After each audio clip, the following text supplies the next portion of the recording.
저는 강원민협회 사무국장 박종입니다. 이 관중이 없고 오늘 그 비대면 행사로 하게 된 점을 양해해 주시고 관중이 있는 거나 똑같은 그런 생각으로 이렇게 행사를 진행해 주시면 고맙겠습니다. 우선 국민의례가 있겠습니다. 이 앞에 있는 국기를 향하여 해주시기 바랍니다. 네요, 경례. 바로 자리에 앉으시기 바랍니다.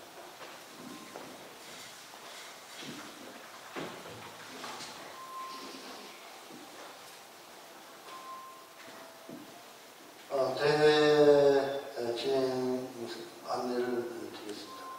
오늘 이영춘 시인님께서 좌장을 맡으셔서 두 분 교수님이 발표해 주시고 두 분 문인협 회장님이 토론하는 형식으로 행사를 진행하겠습니다. 그러면은 먼저 우리 강원민협회 박종석 회장님께서 나와서 인사를 해주시겠습니다.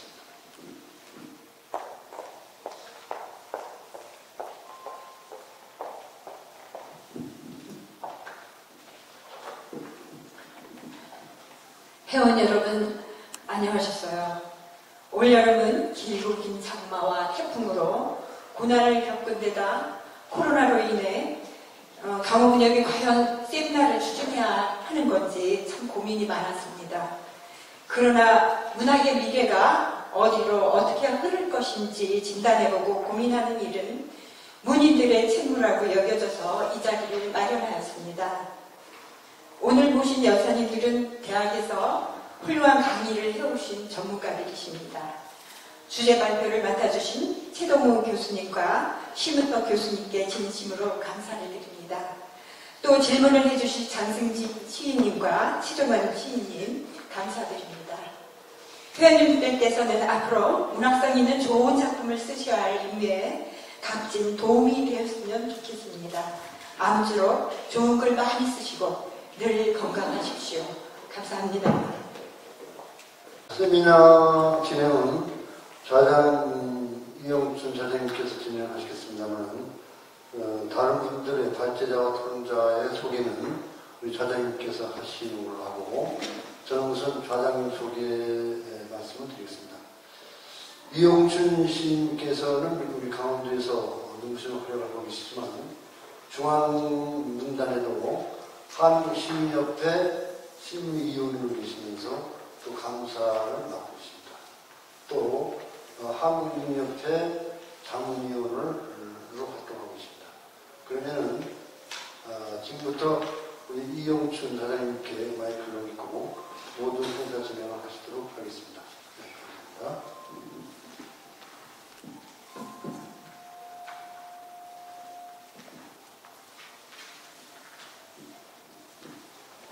네, 앉아서 하겠습니다. 네, 이영춘입니다. 우선 진행하기 전에 시간이 많이 지났기 때문에 나오신 토론자 두 분하고 주제 발표를 해주실 두 분 교수님 양력부터 좀 소개를 간단히 드리겠습니다. 세미나 자료 나중에 회원님들이 아마 세미나 자료를 보게 되실 겁니다. 세미나 자료 주동호 교수님을 소개했는데 12쪽에 있고요. 그 다음에 심은석 교수의 그 세미나 자료 안에 그 양력이 39쪽에 있습니다. 그렇게 참고로 말씀드리고 주동호 교수님 너무 많아서 간단히 좀 소개를 드리겠습니다. 수원에서 주동호 교수님은 수원에서 출생을 하셨습니다. 그리고 평론가로 많이 알려지셨지만은 76년에 그 시집 황사바람이라는 그 시집이 있습니다. 그때부터 76년부터 시인으로 활동하셨습니다. 그리고 79년에 중앙일보 신춘문예에 평론이 당선되시고 이어서 현대문학의 평론으로 또 추천을 받으셨습니다. 그리고 현재 고려대학교 명예교수와 경남대학교 석좌 교수로 계십니다. 그리고 이미 지면을 통해서 많이 알고 계시는데 현재 대한민국 예술원 회원으로 계십니다. 그리고 그 저서 조금만 말씀드릴게요. 시집으로서는 공놀이하는 달마, 아까 그 76년의 황사바람 이외에 공놀이하는 달마, 불꽃 비단벌레, 얼음 얼굴, 수원 남문 언덕, 제왕 나비 등 많은 시집이 있습니다. 그리고 평론을 아주 굉장히 많은데 저서가 너무 많아가지고요. 정말 획기적입니다. 몇 가지만 설명드릴게요. 그리고 공부를 하는 분들이 많이 있을 테니까 여기에 양력에는 별로 그 평론이 안 나왔더라고요. 그래서 하시는 분들은 혹시 유튜브를 나중에 돌려보면 제 말을 이해할 겁니다. 신혼집에는 평정의 시학을 위하여 진흙천국의 시적 주술, 그 다음에 불확정 시대의 문학, 디지털 문화와 생태시학, 현대시의 정신사, 극서정시론, 시읽기 즐거움, 그리고 그 참고 자료를 더 참고해 주시면 되겠습니다. 이렇게 많은 업적을 남기시고 지금 열심히 이렇게 활동을 하고 계시는 교수님을 모시게 되어서 우리 강원 문화원으로서는 큰 영광입니다. 그 다음에 심은섭 교수님 양력을 소개해 드리겠습니다. 심은섭 교수님은 강릉 출생이시고요. 2004년 신상문예지의 월간지입니다. 시인으로 등단하셨습니다. 그리고 2006년에 경인일보 신춘문예의 시가 당선됐습니다. 그리고 2008년에 시와세계에서 평론가로 다시 또 등단을 하셨습니다. 그래서 시와 평론을 같이 하시는 분입니다. 시집에는 K과장이 노량진으로 간 까닭, 그 다음에 그 시집입니다. 그리고 평론집에 한국현대시의 표정과 불온성, 그 이외에 달빛 물결, 강릉 문학사도, 이거 강원문역 회원들을 많이 받아보셨을 겁니다. 강릉 문학사도 편찬했고요. 그 다음에 강릉을 사랑한 선비 어촌 심언광의 다수가 있습니다. 그리고 현재 다 아시는 바대로, 우리 회원들이 다 아시는 바대로 강릉 문인협회 회장을 맡고 계시고 가톨릭 관동대학교 교양학부 교수로 계십니다. 그 다음에 우리 토론자 두 분 간단히 소개해드리겠습니다. 제 옆에 우측에 앉아 계시는 장승진 시인님은 현재 춘천문협 회장을 맡고 계시고 1990년 신상 월간지죠. 신상으로 시인으로 등단했습니다. 그리고 91년에 다시 시문학으로 또 등단하셨습니다. 그리고 시집은 우리가 작년인가 재작년에 받아본 시집 있죠. 빈 교실, 환한 사람 등 시집을 갖고 계십니다. 그리고 전 춘천여고 교장으로 퇴임하셔가지고 지금 현재 우리 춘천문협 회장으로 열심히 지금 활동하고 계십니다. 그 다음에 제 왼쪽으로 끝에 앉아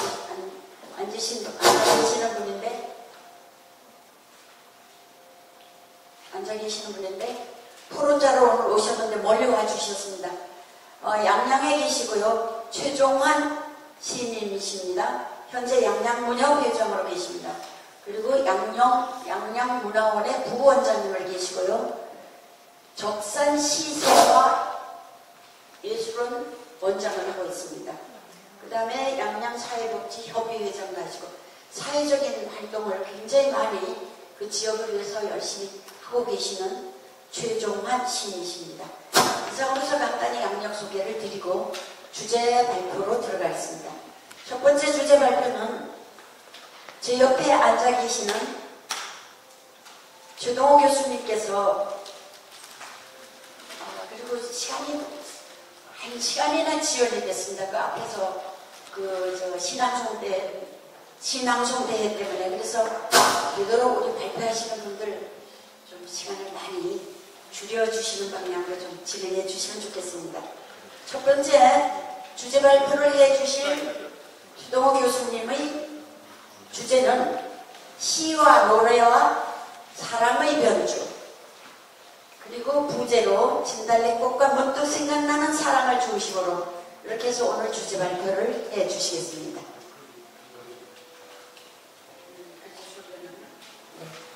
그러면 주동훈 교수님 발표 먼저 해주시겠습니다.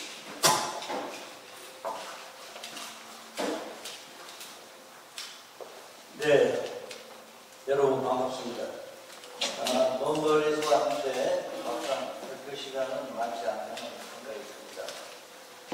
여기 나와 있는 유인글에 제가 보냈던 원고 중에 한 2패라그래프 정도가 중간에 탈락이 되어 있거든요.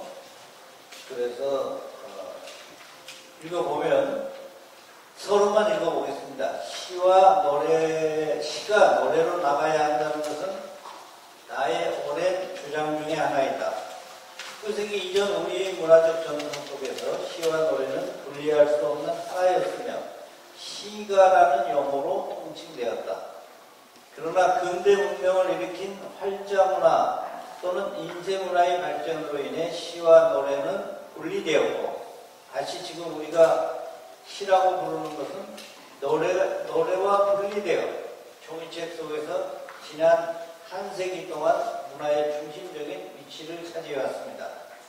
19세기에서 20세기로의 문명사적 전환은 20세기에 머무르지 않고 21세기 디지털 정보 사회로 비약적인 발전을 거듭하게 되었고, 이러한 혁명적 변화는 21세기에 더욱 가속화되었다고 할 수 있습니다. 모든 디지털 기기의 눈부신 발전은 활자 문화의 시대와 전혀 다른 문화적 코드를 만들어냈고, 인터넷을 통한 동영상 보급은 사람들이 문화적 교류 방법을 근본적으로 바꾸어 놓았습니다. 우리가 살고 있는 당면한 시대는 이제 4차 산업혁명에서 5차 혁명 시대로 변신하고 있고, 인간과 기계가 하나로 연결되는 초고속 인터넷 예술이 혁명적 변신을 하지 않을 수 없는 시대에 돌입했습니다. 여기서 시가 다시 노래와 하나가 되려는 움직임은 디지털 산업 기술의 발전으로 누구도 부인할 수 없는 객관적인 현실로 나타나고 있습니다. 제가 여기서 예를 들려고 하는 것은 김소월의 진달래꽃이 어떤 형태로 변주되는가를 보여드리고 싶고, 또 제가 직접 썼던 그 문득 생각나는 사랑에서 얘기하고 있는 시와 노래의 관계를 간단히 말씀드리고, 그 다음에 이 전체적인 얘기를 종합해보고자 합니다. 우선 김소월의 작품은 1922년에 처음 발표돼서 25년 시집에 수록되어 있는데, 이 시는 지금 여기서 이 시의 본문을 보여드리지 못합니다만 다 알고 있는 시라고 생각하고, 간단히 읽어보면 나보기가 역겨워 가실 때에는 말없이 고이 보내드리오리다. 영변의 약산 진달래꽃 아름다다 가실길에 뿌리오리다. 가시는 걸음걸음 노인 그 꽃을 사뿐히 지어밟고 가시옵소서. 나보기가 역겨워 가실 때에는 죽어도 아니 눈물 흘리오리다. 이렇게 되어 있습니다. 여기서 제가 처음에 주목한 것은 이 시의 시제가 언제인가라는 겁니다. 아마 아시는 분은 아시겠지만 이 시는 전체적인 분위기로 봐서 님이 떠나가고 있는 것을 얘기하고 있다고 느껴지지만, 실제로 이 시를 살펴보면 이 시 화자가 말하고 있는 시제는 미래 시제입니다. 현재 님이 떠나간 게 아니에요. 종료된 과거가 아닙니다. 이것이 이 시를 우리가 깊게 읽어봐야 된다는 뜻입니다. 마지막에도 말씀을 다시 드리겠지만 이 시는 이별의 슬픔을 노래한 것이라고 많은 사람들이 얘기하고 있지만, 역설적으로 제가 보기에는 고조된 사랑의 기쁨을 얘기하고 있는 시다, 이렇게 얘기하고 싶습니다. 좀 전에 교과서나 다른 데서 얘기하고 있는 시 해석하고는 상당히 다른 겁니다.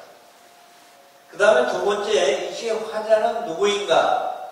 여기서 누구라는 말은 이 시의 화자가 남성이냐 여성이냐 이렇게 됩니다. 보통 이 시의 화자를 여성이라고 얘기하고 있죠. 우리의 오랜 시가적인 전통 속에서 가시리, 고려가 여러부터 시작되는 것은 남자가 떠나가고 여성이 이별의 슬픔, 아픔을 얘기하는 것이다. 이렇게 되어 있는데 이 시를 외국어로 번역하는 외국의 시인들, 특히 러시아어로 번역한 분의 얘기는 이 시의 우는 이 여성운이지만 이 시에서 떠나보내고 있는 사람은 남자로 가정해야만 이 시가 번역이 될 수 있다. 이런 얘기를 한 적이 있어요. 그 얘기를 들으면서 제가 이 시를 보고 생각할 때는 이 시의 나라는 화자는 남자라고 말할 수 있다는 거죠. 만약에 이 시의 화자를 남자로 읽는다면 남자가 여성을 떠나보내면서 그 아픔을 얘기하는 거라고 읽는다면 좀 전에 우리가 생각하는 이 시의 그 해석은 상당히 달라질 것이다 라는 점을 말씀드리고 싶습니다. 그 다음에 마지막에 이 시의 마지막 연의 마지막 행에서 죽어도 아닌 눈물 흘리우리다 이 구절을 어떻게 해석하느냐 이 문제입니다. 이분이 처음에 개벽지에 이 시를 발표할 때는 죽어도 아니 다음에 컴마를 찍고 눈물 흘리우리다 이렇게 됐습니다. 그리고 다시 1925년 진달꽃에 이 시를 발표할 때는 컴마를 지웠어요. 아니와 눈물 사이에 컴마가 없어졌습니다. 그러면 이 시는 컴마가 있을 때하고 없을 때하고 대단히 다르게 해석이 된다는 겁니다. 다시 말하면 컴마가 있을 때는 죽어도 아니라고 하지만 잠깐 쉬어야 되니까 눈물 흘리우리다. 눈물을 흘린다는 뜻이 됩니다. 근데 컴마가 없어지고 나면 붙여서 읽어야 됩니다. 죽어도 아니 눈물 흘리우리다. 아니 눈물이니까 눈물을 이것은 안 흘린다는 얘기로 해석될 수 있다. 눈물을 안 흘림으로써 자기가 겪고 있는 아픔을 또는 슬픔을 그 이별의 어떤 안타까움을 더 강렬하게 표현할 수 있다는 뜻입니다. 눈물을 흘려버리면 그 이별의 또는 이 사랑의 이유는 눈물에 젖은 것밖에 안 되죠. 눈물을 감춤으로써 아니 눈물을 흘린다니까 눈물 안 흘린다는 것을 해석했을 때 이 시에서 말하고 있는 화자의 아픔이나 슬픔은 더 강조될 수 있다는 겁니다. 다시 댓글이 돌아가서 이 시의 구조에 대해서 말해보라고 저는 이 페이퍼에 썼는데 거기에서 말씀드리고 싶은 것은 우리가 흔히 우리 시의 구조 또는 이 한국 한시, 중국 한시 또는 서양의 시도 마찬가지지만 기승전결이라고 얘기합니다. 처음에 시상을 일으키고 그것을 이어가고 그리고 극적인 전환을 하고 다시 그것을 마무리하는 이런 형태의 구조. 이 구조적 저는 이걸 경고성이라고 하는데 이 구조적 경고성이 강한 시일수록 그 속에서 극적인 변화를 일으킬 수 있는 시일수록 지속적인 생명력을 갖는다는 뜻입니다. 바꿔 말하면 여기 나와 있는 이 시들에 쓰이고 있는 언어들은 김소월의 시대나 지금의 시대나 별로 특별하게 달라진 건 없어요. 컴마 얘기는 아까 말씀드렸습니다만 기승전결에 해당하는 제3년에 가시는 걸음걸음 너인 그곳을 사뿐히 지려밟고 가시옵소서. 여기서 보여주는 이 강렬한 전환, 그 중에서도 사뿐히 지려밟고 가시옵소서라는 이 지려밟고와 사뿐이라는 서로 다른 시어가 결합되면서 거기서 짓밟히고 있는, 버려지고 있는, 떠나가고 있는, 이별하고 있는 사람들의 어떤 강한 슬픔이 표현이 되고 다시 이것이 마지막 년에 가서 죽어도 아니 눈물 흘리우리다로 한 차원 승화됨으로 인해서 이 시는 구조적 완결성을 한 차원 높이고 있다는 뜻입니다. 그래서 상투적인 기승전결의 시가 아니라 처음에 시작을 했고 다시 영변 약산이 나오고 가는 길이 나오고 거기에 놓인 그 꽃은 진달꽃이죠. 그 봄에 피는 진달꽃에 붉고 강렬한 색깔이 가시는 님의 걸음걸이에 짓밟히고 있음으로 인해서 자신의 사랑이 얼마나 강렬할 것인가. 전체적으로 다시 해석하자면 언젠가 당신이 내가 보기 싫어서 떠날 때가 됐다면 나는 약산 진달래 꽃을 아름 따다가 당신의 가시는 길에 뿌려드리겠다. 그때 내 아픔, 내 슬픔, 내 괴로움은 그 꽃이 사뿐히 쥐어 밟히는 것과 같이 엄청난 아픔, 고통이 될 것이다. 근데 이 아픔을 연상하는 것은 현재 시대, 이 시대는 미래형으로 되어 있다고 했습니다만 현재 자신의 시가 강렬한 것이라는 것을, 기쁨이 강렬하다는 것을 말하고 있다고 볼 수 있겠죠.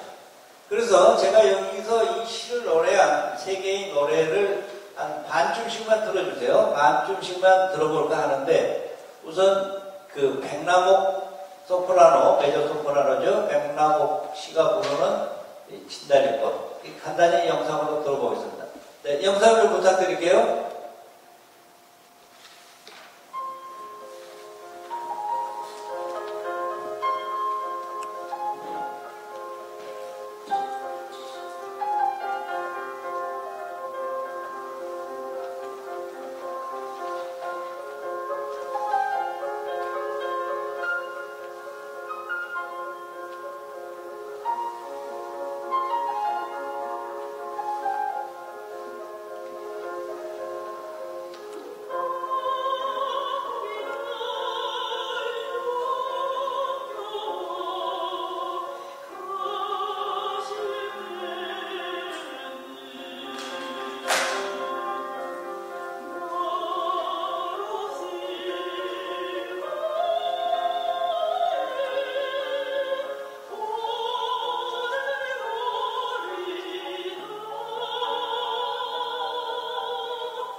네, 여기까지만 듣고요. 네, 그 다음에 조수미 씨의 똑같은 진달래꽃을 한번 또 들어보겠습니다. 마지막에, 네.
네, 여기까지 하고 마야 좀 들려주실까요? 예, 완전히 달라집니다.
네, 됐습니다.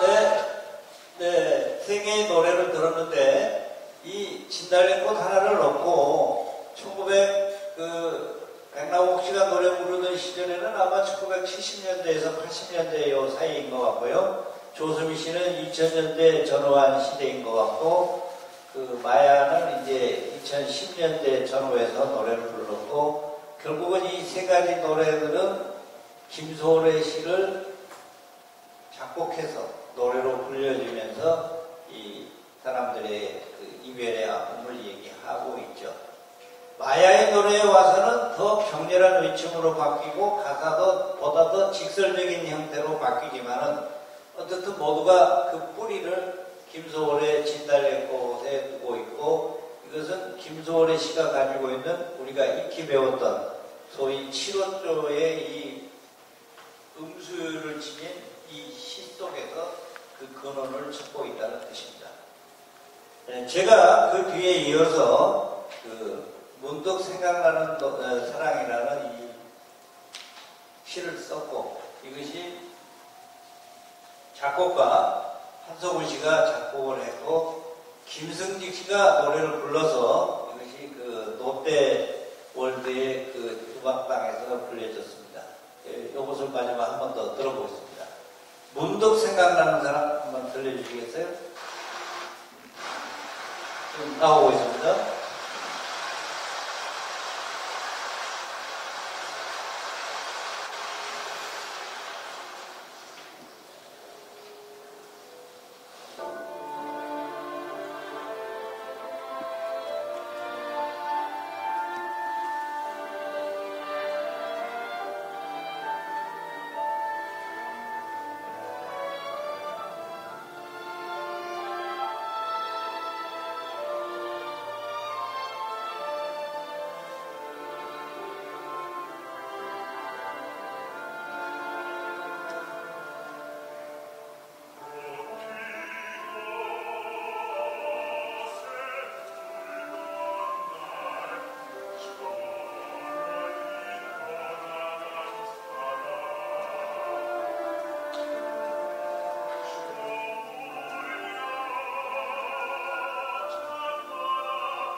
소리 조금 크게 해줬으면 좋겠는데.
박수는 영상 속의 사람들이 치고 있는 것 같습니다. 네. 그래서 이제 여기서 말씀드리고 싶은 것은 사람이라는 말이 이 노래에 계속 반복돼 나옵니다. 그게 무슨 얘기냐면 이 작곡가가 그것을 잘 알아차린 것 같은데요. 시라는 것은 사람에 대한 얘기다. 사람이 없으면 시가 안 된다는 그런 생각을 이 작곡자가 노래 가사 속에 담았다. 이렇게 생각이 됩니다. 네, 이 시는 이제 유입을 있는 대로 말하자면 두 부분으로 나눠져 있고 이것을 후반부에서 더 강조하고 있다. 이렇게 얘기하고 있고요. 그쪽에 보면은 결국은 이 사람이 사랑하고 헤어지는 계절은 가을에 헤어지는 경우도 많지만 대부분 봄입니다. 유명한 김소공 조금 전에 얘기한 진달래꽃도 진달래가 피기 시작하는 봄입니다. 20세기 대시인으로 불리워지는 T.S. 엘리엇의 홍무지에 보면은 유명한 구절이 있죠. 4월은 잔인한 달. 그것도 바로 봄 얘기입니다. 예수가 부활하는 것도 봄입니다. 왜 이 봄에 이런 얘기가 벌어지냐면 봄은 옛것은 사라지고 새로운 생명이 탄생하고 태어나고 죽고 이게 반복되는 생의 순환을 보여주는 것이기 때문에 그렇다고 봅니다. 그래서 그쪽 잠깐 읽어보면 묵은 사람은 떠나가고 새로운 생명이 탄생하고 새로운 사랑이 시작하는 계절이 봄이다. 가을은 지나간 옛사랑을 다시 떠올리는 계절이다. 사랑은 물론 탄생과 죽음이라는 생의 근원에 대한 가정을 가지고 봄에 떠난 사람이 다시 생각하는 가을을 축으로 사람을 다시 생각하는 가을을 축으로 사랑과 이별의 아픔을 주제로 불렀었습니다. 물론 헤어지고 나서 잊히는 사람도 많죠. 그것은 별 의미 없는 사랑입니다. 예외로 하고 다시 되풀이에 말하자면 되풀이 자기 마음속에서 떠올라서 가슴 아프게 생각나는 사람의 대상을 그 사람이라고 저는 가정해 봤습니다. 만나고 싶어도 만나지 못하는 사람, 그를 사랑하는 것이 상상에 의한 것이기는 하지만 진정한 사랑이라고 할 수 있지 않을까. 시인은 그런 사랑을 노래하는 사람이라고 할 수 있지 않을까 하는 생각을 해봤습니다. 세월의 길목을 지킨다는 노래 가사가 나오는데 그것이 바로 시인은 세월의 길목을 지키면서 그 세월의 무상함을 뛰어넘는 사랑에 대한 얘기, 생명에 대한 얘기 이런 것을 하는 사람이다. 사람도 그러하지만 시인도 그러한 존재이다. 세월은 쉼없이 흘러가는데 그 시간의 흐름 속에서 살고 사랑하고 죽고 다시 태어나는 것이 우리들의 인생이다. 가을 신호등은 감각 속에서 사라지는 것을 알려주는 뭐예요? 여기 좀 보면 이상하게 되어 있네요. 하나의 상징이고 화자로 하여금 그 신호등은 멀리서 걸어오는 사람을 만날 수 있을지도 모른다는 기대 또는 환영을 갖게 만드는 것이죠. 시간이 흘러가죠. 근데 그 흐름에 무조건적으로 흘러가버리면 그거는 시대의 속에 떠밀려가는 것이고 시인이라는 것은 세월의 길목을 지키면서 그것을 노래하는 사람이기도 하지만 앞으로 다가오는 시대, 멀리서 걸어오는 사람은 또한 노래하기도 하죠. 그 멀리서 걸어온다는 것은 새로운 시대에 대한 예감이고 떠나간 사랑을 통해서 다시 부활한 인간이기도 합니다. 그것은 세월의 흐름 속에 사라져버리지 않으려는 인간의 본능이기도 하고 그런 사람을 노래하는 사람을 시인이라고 할 수 있습니다. 마무리하는 과정에서 제가 말씀드리고 싶은 것은 그 다음 얘기는 이제 이 노래와 관련된 것이고 제가 이 시 가사를 쓰고 이것이 노래로 불려졌을 때 많은 사람들이 이 시가 실제로 당신의 경험을 토대로 한 것이냐 하는 질문을 가장 많이 받았습니다. 10쪽 상단에 있습니다. 하나는 실제로 있었던 경험을 토대로 쓴 것이냐 아니냐 하는 것이고 다른 하나는 그 대상이 아직도 살아있느냐 하는 질문입니다. 이 질문은 어떻게 보면 유치한 질문이기도 하지만 많은 사람들이 가져보는 질문이죠. 아마 이런 질문은 많은 사람들이 내심 시에 대해 가지고 있는 일반적인 의문사항이기도 합니다. 개인사적 궁금증이 더 그분들을 자극했을지도 모른다고 생각합니다. 저는 그것을 긍정도 부정도 하지 않았습니다. 왜냐하면 맞을 수도 있고 틀릴 수도 있기 때문입니다. 왜냐하면 시는 실제 경험만으로 쓰는 것은 아닙니다. 어디선가 괴테는 그런 얘기를 했어요. 나는 경험하지 않은 것을 하나도 쓴 적이 없다. 그러나 경험 그대로 쓴 것도 하나도 없다. 경험이 원체험적인 진료가 돼서 거기에 시인의 상상력과 시인의 여러 가지가 결합돼서 플러스 알파적인 것이 나오는 것이 문학작품, 시라는 거죠. 물론 경험하지 않으면 시적 정서의 깊이에 도달하기 어렵습니다. 그러나 경험만으로 자신이 표현하고 싶은 것을 또는 경험 이상의 것을 쓰기 어렵습니다. 괴테 얘기는 좀 전에 말씀드렸죠. 이 시는 어떤 특별한 경험을 전제하고 쓴 것은 틀림이 없다. 그러나 이 시를 쓰면서 경험을 진료로 삼아 경험을 넘어서 경험 이상의 보편적인 사랑에 도달하고 싶었던 것이 나의 희망이다. 아리스토텔레스가 그런 얘기를 했죠. 시는 철학, 역사적인 것은 이례적인 거지만 시는 이례적인 것을 넘어서 보다 더 개연적인 것, 보다 더 보편적인 것을 얘기한다. 그런 얘기를 거기서 담고 있습니다. 여기서 경험은 독서와 견문 등등 간접적인 경험까지 모두 포함하는 것이다. 다시 분명히 말씀드리고 싶은 것은 시는 경험 그 자체만으로 이루어지는 것은 아니다. 경험에 인간의 상상력이 가미되어 경험하지 못했던 것에까지 이르는 것이 시이다. 이렇게 생각하고 있습니다. 그래서 제가 여기 이 글을 쓸 때 주장한 것은 시와 노래는 원래 하나였고 노래의 근원은 시이지만은 그 시는 노래가 가지는 주술적인 힘을 통해서 인간의 영혼 깊숙이 들어가는 것이다. 보통 우리가 신앙독해를 많이 합니다. 거기서 신앙독해를 해보면 10명의 시인이 낭독을 한 것보다 한 사람의 가수가 노래 부르는 것이 훨씬 청중의 반응을 끌어내고, 왜냐하면 시의 날개를 단 것이 노래이기 때문입니다. 그래서 음악이 입혀지면서 그 음악 속에 들어있는 가사가 듣는 이의 영혼 속으로, 마음 속으로 더 들어가는 거죠. 노래가 위대하다고 하지만 그 노래는 노래 가사, 시가 없다면 또 그 위대성을 발휘하기 힘들다는 것도 하나의 요인입니다. 지금 여기까지 얘기는 제가 그동안 있었던 이 경험을 통해서 진달래 꽃에 대해서 간단히 말씀드렸고, 제가 쓴 시와 노래를 통해서, 시를 토대로 한 노래를 통해서 시와 노래의 상관성을 말씀드렸고, 마지막에 얘기하고 싶은 것은, 지금 시간이 별로 없기 때문에 마지막으로 말씀드리고 싶은 것은, 시는 특별한 사람만이 쓰는 것이 아니다. 누구나 시를 쓸 수 있고 또 많은 사람들이 그것을 감상할 수 있고 시를 공유할 수 있다는 얘기를 말씀드리고 싶습니다. 물론 천재의 시는 예외입니다. 우리 지난 100년의 역사에서 우리가 시천재라고 할 때는 한두 명의 사람이고, 우리가 열심히 써서 이름 되면 알만한 시를 쓰는 사람들은 될 수 있다는 것을, 시를 쓴다는 것에 대한 희망을 말씀드리고 싶고, 이 얘기를 하면서 제가 이번에 특별히 강조하고 싶은 것은 마지막 쪽에 있습니다. 12쪽에.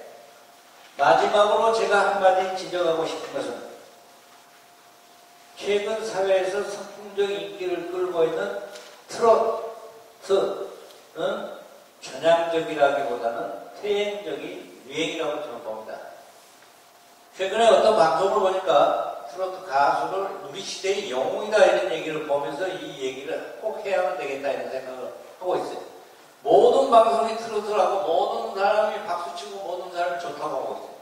이게 어떤 사회적 징후이냐, 이것을 생각해야만 우리가 지금 이런 시대를 헤쳐나갈 수 있는 힘을 가질 수 있다고 저는 생각합니다. 전진하는 시대의 동력이 약화되었거나 분노와 갈등이 증폭되는 사회에서 슬픔의 위안이나 감미로운 공감을 가져다주는 그런 노래가 트롯이라고 저는 봅니다. 어디서 특강을 할 때 젊은 학생들한테 물어봤어요. 학생이 가지고 있는 가장 핵심적인 감정이 뭐냐? 뭐겠어요? 지금 대한민국 국민 전체가 가지고 있는 감정이 뭐예요? 여러분들 뭐라고 생각해요? 저는 그것을 분노라고 생각해요. 어떤 사회적 이데올로기를 가지든 어떤 편에서는 사람들은 지금 분노에 가득 차 있어요. 누군가 대상만 하나 생기면 그 사람을 그 분노의 감정으로 완전히 파멸시켜만 되는 이런 식의 감정이 보조되고 있습니다. 이런 시대에 유행하는 것이 트롯의 노래라는 거죠. 왜 이 트롯에 대해서 저는 이렇게 생각하냐면 그 노래 가사를 들어보세요. 한번 들어보십시오.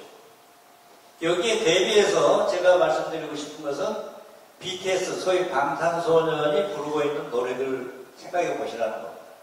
최근에 다이너마이트 그 노래를 들으면서 제가 생각한 첫째, 가사가 매우 훌륭하다. 그 사람들의 춤과 몸놀림과 눈빛과 액션은 세계 첨단적인 거죠.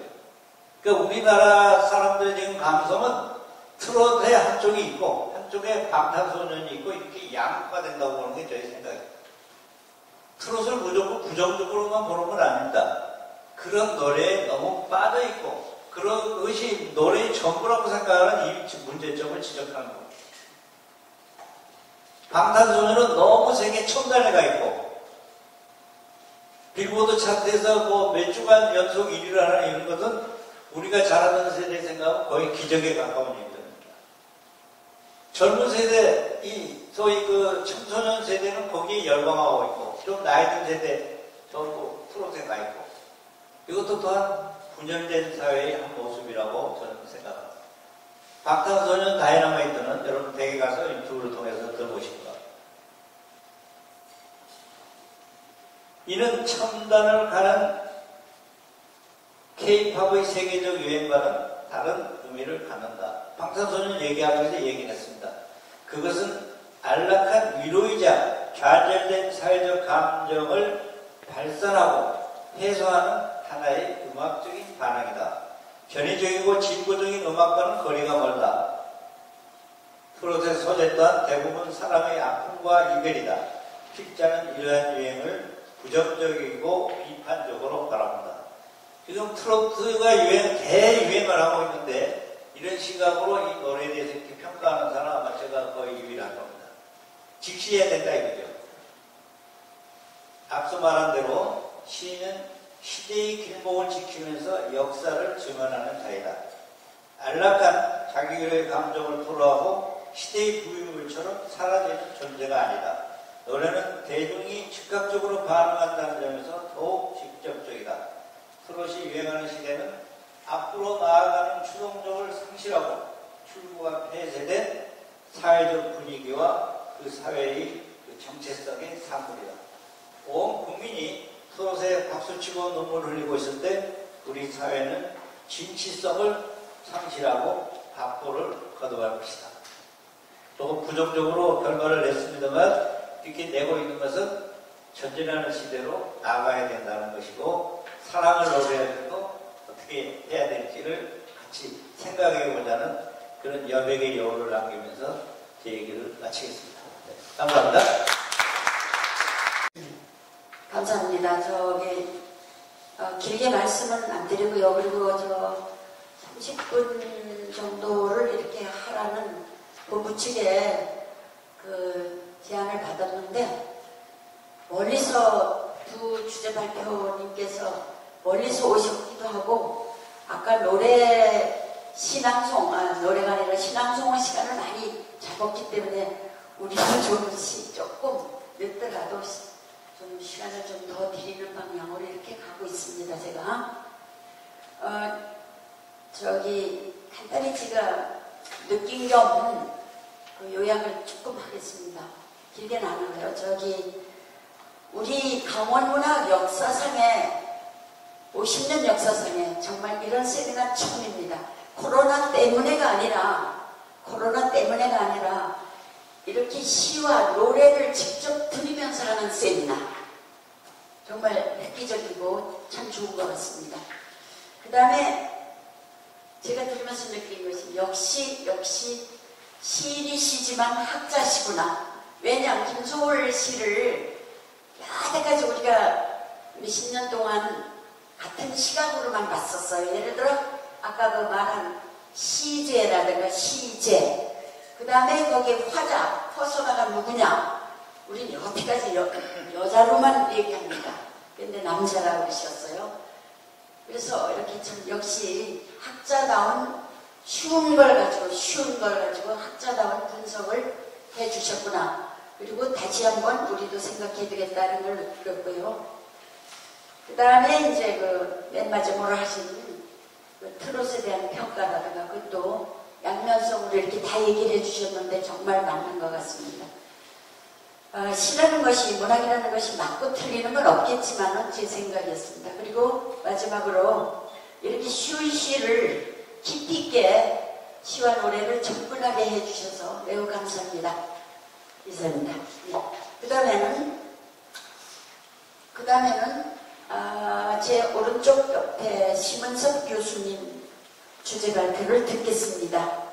그리고 굉장히 분량이 한 권 논문입니다. 근데 제가 자꾸 옆에서 쿡쿡 찔리진 않는다 하더라도 알아서 좀 줄여주시길 바랍니다. 굉장히 주제 제목이요. 타이틀이 큽니다.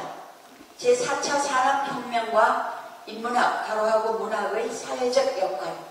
이렇게 해주셨는데 제가 미리 읽어보니까 굉장히 우리가 배워야 할 점, 이런 것도 많이 제시해 주었더라고요. 그래서 간단히 보다가 30분 이내에 발표해 주시면 고맙겠습니다.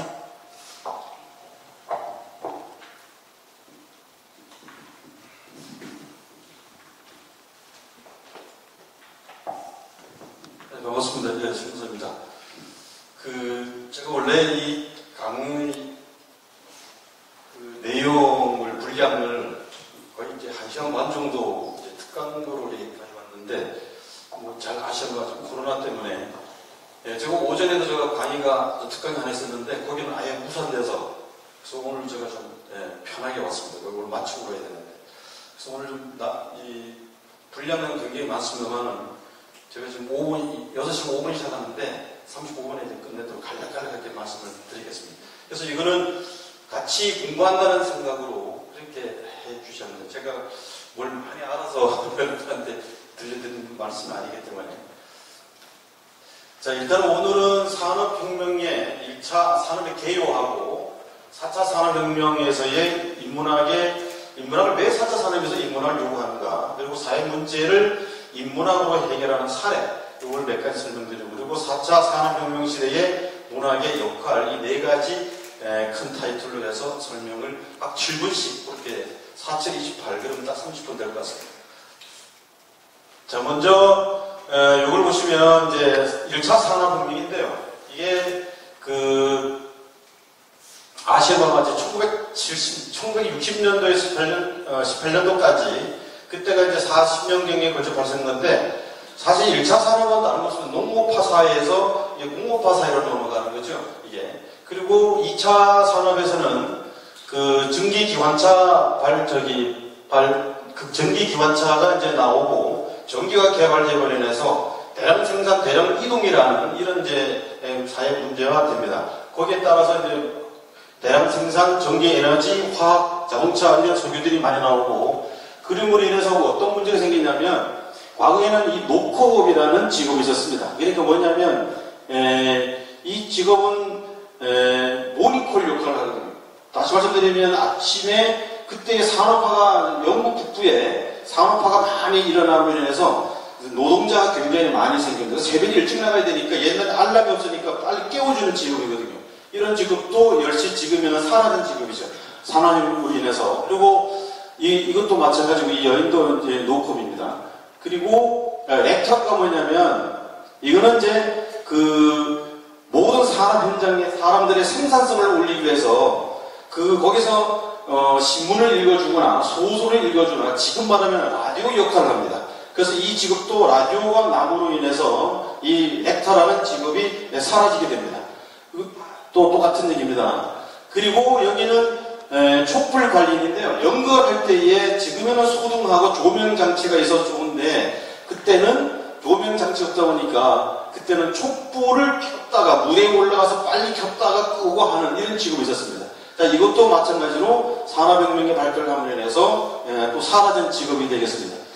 또 하나는 무면허 의사, 이거는 뭐 잘 보시고 이것도 같은데, 이거는 이동식 화장실입니다. 과거에는 저기 길거리 가다가 소변이 마르면 바로 저렇게 이동식 화장실을 운영하는 사람들이 있어서 이렇게 이것도 이제 산업혁명에 있고 보건이 발달되다 보니까 이것도 사라진 직업이 되고요. 이거는 동네에 다니면서 유소를 전달하는 사람입니다. 유소. 이것도 지금 말하면 라디오, 신문이 나오고 인해서 이 직업도 사라지게 됐습니다.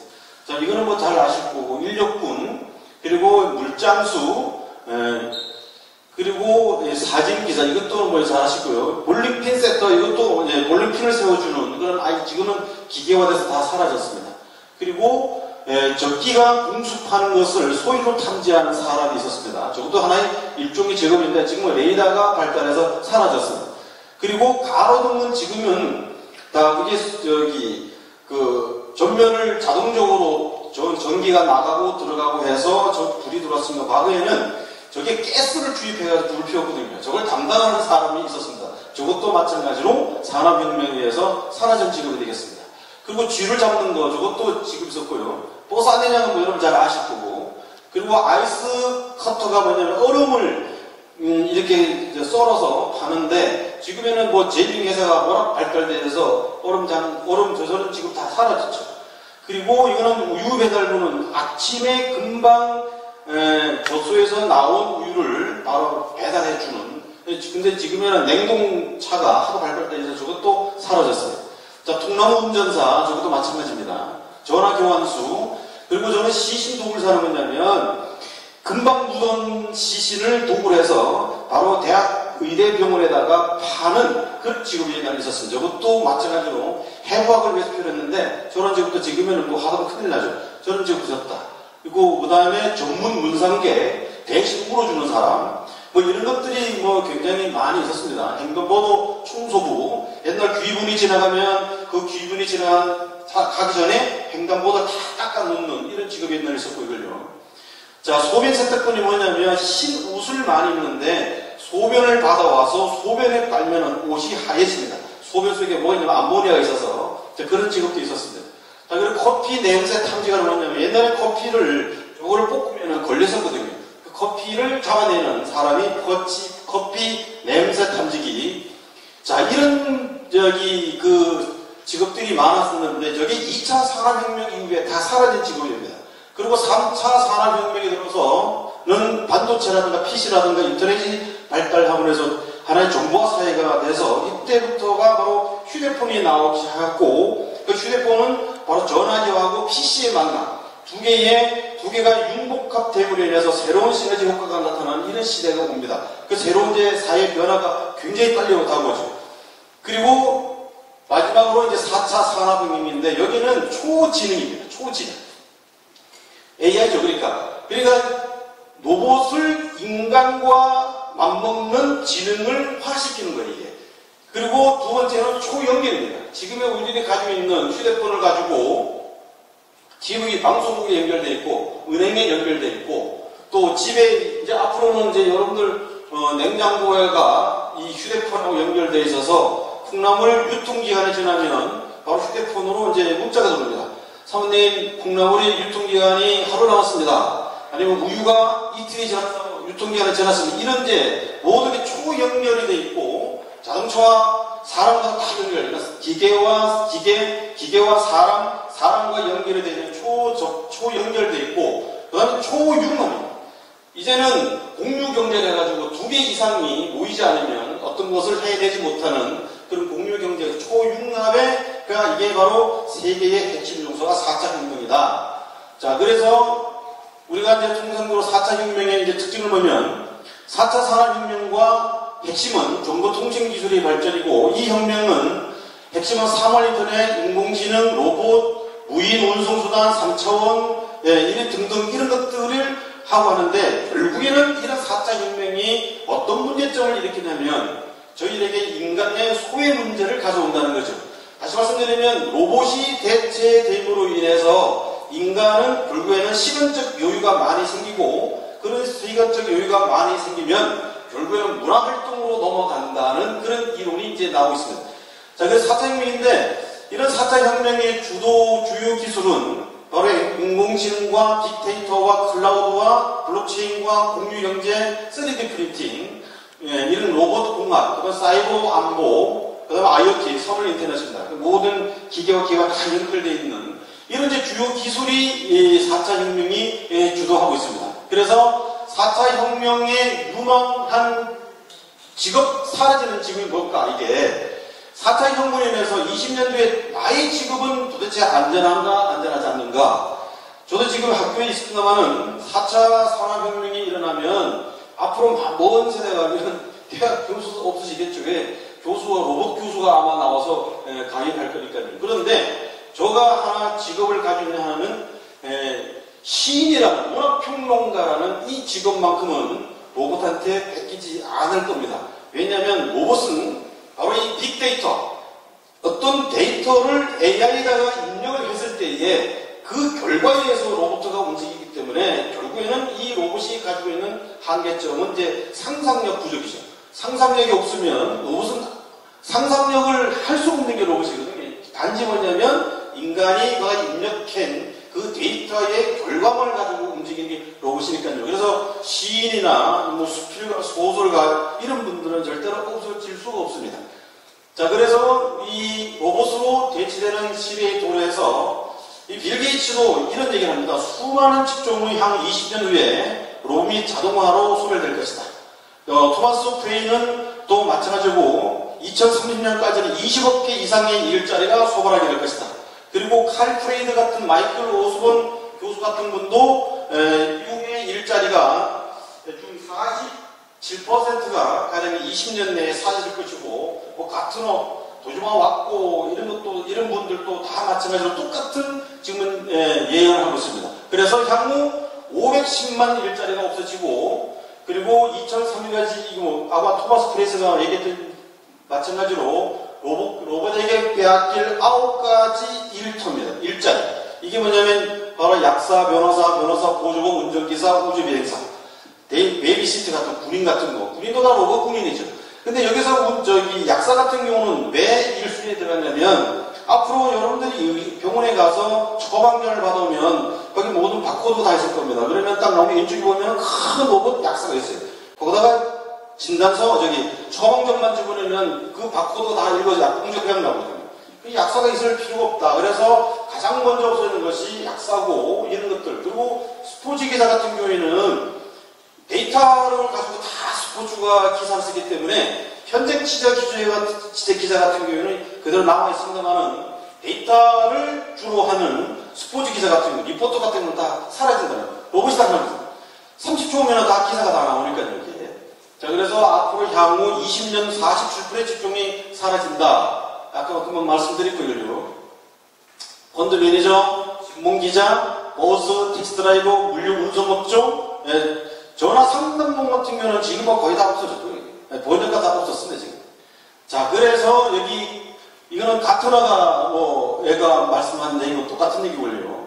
도지마 왔고도 마찬가지로 이렇게 모든 직업이 사라지게 된다라고 말씀했고, 그래서 여기 인공지능이 로봇 등장으로 20년에 사라질 직업군이 법률 분야의 종사자, 회계사, 텔레마케터, 운전기사, 부동산 중개인, 계산원, 제조업 근로자 등등. 저기 보면 치과 의사 같은 거, 간호사 다, 치과 의사 같은 것도 로봇 의사가 다 하고 있습니다. 지금의 미국 같은 데는 안과 의사가 이미 로봇 의사가 다 하고 있습니다. 진단서는 아직 발굴을 안 하는 건 수술 같은 거 다 하고 있거든요. 자, 이런 문제. 그러면 미래 직업들은 어떤 것이냐, 그러면. 자, 1순위가 이제 번역가, 캐셔, 경리, 이런 다 없어졌고, 지금요. 그리고 살아남을 직업이 바로 저기 있는 연예인 33.7%, 작가, 영화 감독, 운동선수, 화가, 조각가입니다. 그러면 1순위부터 5위순위까지의 직업군을 가만히 보시면 전부 다 크리에이터입니다. 창조자들이에요. 뭘 만들어내는 사람들. 그리고 저기 2위에 들어가면 시인이나 수필가, 문인들은 2위 순위 들어갑니다. 그래서 우리는 4차 혁명이 온다 하더라도 시인은 없어질 리가 없고 수필가는 없어질 리가 없고 시인은 뭔데 없어질 리가 없다는 것을 이 데이터가 바로 증명해주고 있다. 자, 그래서 로봇 변호사, 뉴욕 로펌 취업, 한국 아주 대륙 로펌에 이미 로봇 변호사가 취업이 되어 있습니다. 저기 그 AI 로봇은 변론을 데이터를 지금 입력해서 변론을 작성하는 데에 한 30초면 다 끝납니다. 변호사가 일주일 동안 쭈라고 고생을 밤샘을 할 거를 이 변호사는 30초면 이미 변론을 다 잡아냅니다. 다 작성이 끝나고 그 판사가 어떤 질문을 어떻게 변론을 할 것인가에 대한 대응 방안도 이 로봇이 다 만들어내니까 결국에는 롤스쿨도 없어진다고 보시면 되겠습니다. 일단은 이 로봇 카페 바리스타 사람이 없었습니다. 여기 계산대 주문하는 곳 계산 나면 바리스타가 여기 다 커피 내주면 가져가서 마시면 되니까요. 그리고 이거고 그다음에 요거는 대구에 있는 디텍이라는 사람이 치킨을 기름에 튀길 때 유증기 때문에 굉장히 기름 치킨 가게 하는 분들이 고생이 많답니다. 이런 분들을 위해서 바로 로봇 치킨을 튀기는 로봇을 개발한 거죠. 대구에 있는 디텍이라는 사람이요. 이 사람이 이제 개발해서 아주 위생적이고 그리고 이 조리사하고 로봇 기사하고 콜라보레이션을 이루어가지고 아주 일이 척척척 맞게끔 해서 생산성이 굉장히 효율적으로 올라갔다는 그런 얘기가 있습니다. 자, 그 다음에 그러면 로봇은 이미 지나간 30년간 영화관, 경기장, 리허설, 무인 매표기 같은 경우를 도입해서 다 없었고 AFT기, 식당의 무인 주문기계 이런 것들을 이제 다 로봇으로 대체하게 만들었다라고 해서 있고 이거는 뭐냐면 원격 진료입니다만은 환자들이 병원에 가지 않고 바로 가정에서 바로 신상 데이터베이스, 병력 데이터베이스, 상태 이런 데이터베이스 가지고 병원하고 원격 진료를 위해서 병원에 가서 그러면 약은 어떻게 하느냐? 그러면 약국과 연결이 다 있어 약사회가 그쪽으로 다 약을 배달해주는 이런 원격 진료가 다 이루어집니다. 자, 이거는 이제 3D 프린팅을 해가지고 관절, 치아, 귀까지도 다 만들어서 이렇게 인공물로 인공치아, 인공관절, 인공귀를 만드는. 자, 사라지지 않는 직업 바로 이겁니다. 시인, 소설가, 수필가, 평론기곡가, 코미디언, 교사, 셰프, 배우, 작가, 화가. 여기 보시면 크리에이티브 창조자입니다. 그러니까요. 뭘 상상력에 의해서 만들어내는 사람은 없어지지 않는다, 이게. 자, 그래서 이거는 왜 그러면 인문학을 요구하는가, 오늘날에는. 이제는 기술 주도형에서 인문 주도형으로 가는데, 기술 주도형의 시대는 이제는 기술의 한계를 느낀다는 거예요. 한계. 여기에 상상력을 보다 입혀야지만이 새로운 기술 제품이 나옴으로 인해서 기업들은 살아갈 수 있는 거죠. 그래서 오늘날에는 인문학자, 즉 CEO들을 인문학 전공자 CEO들을 요구하는 게 많고 특히 스티븐 잡스는 과거에 스탠포드 대학에서 연설할 때에 뭐라 했냐면 우리의 6천만 명의 직원 중에서 4천만 명을 우리는 6천명 중에 4천명을 우리는 인문학 전공자를 뽑았다. 그건 왜 그런가 하면 우리의 모든 기술은 새로운 것은 전혀 없다. 기술과 인문학의 교차점에서 나왔을 뿐이다 라고 할 정도로 이 스티븐 잡스는 인문학의 아주 신공자입니다. 빌 게이츠도 마찬가지고 여기에. 자, 그래서 왜 이렇게 새로운 사람을 이해하고 통찰하는 인문학적 토대가 실현될 때만이 새로운 제품을 만들어낼 수 있기 때문에 바로 오늘날에는 이 4.1문 시대에 인문학을 그렇게 요구하고 있다라고 보시면 되고요.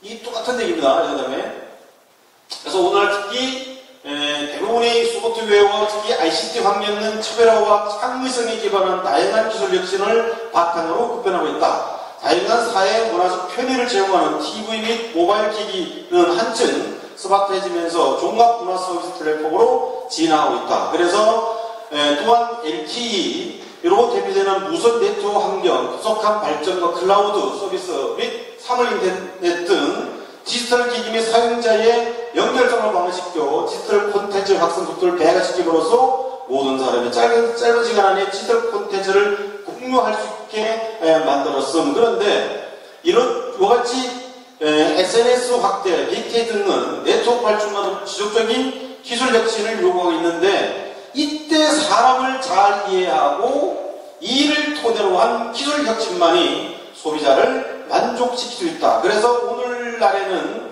과거엔 인문학이 시장에 개입을 하지 않았습니다만은 오늘날에는 바로 기술과 시장과 그 다음에 그 기업 요 세 가지가 같이 기술에서 시장으로 바로 이렇게 직거래를 했습니다만 이제는 인문학이 시장을 성에 개입을 하게 되는 거죠. 그래서 인문학이 사람을 알아야지만이 시장에서 어떤 사람들이 어떤 제품을 요구하는지 그 원하는 제품을 만들어야 되는데 그 원하는 것을 누가 알아내느냐? 바로 통찰력을 가지고 있는 인문학만이 가능하다라는 의미에서 인문학이 이제는 시장에 개입을 하기 시작했다라고 보시면 되겠습니다.